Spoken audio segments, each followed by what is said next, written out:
Өте жылдам хабарнама. Ассалаумағалейкум құрметті көрермен. Егер жаңалықтарды алғашқылар қатарында білгіңіз келсе, арнамыздағы подписаться және де бір ғана лайктемелерін басып, видеоны соңына дейін қараңыздар.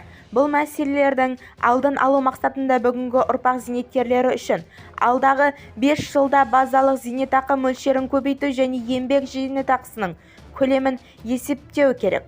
Ол үшін қолданылатын ең жоғарғы табыстың көлемі 46-дан 55 айлық көрсеткішіне дейін немесе экономикадағы ортақ айлық жалақысының 70%-на дейін арттыруды қарастырылып жатқанын айтты.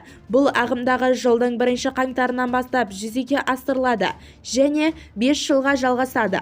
Бұл зейнеткерлердің толық мемлекет қолдауында болатынын көрсетеді. Ал зейнетақы өз жинақтық есебінен қалыптасады. Болашақ зейнеткерлер үшін қосымша жұмыс берушілер зейнетақы жарнамасына қарастырылған. 2022-2028 жылдар арасында 1,5-5%-ға дейін өсу қарқындылығы байқалған. Бұл топтағы азаматтар зейнеткерлік жасына жеткенде қазіргі зейнеткерлер сияқты зейнетақының 3 түрін ала алады.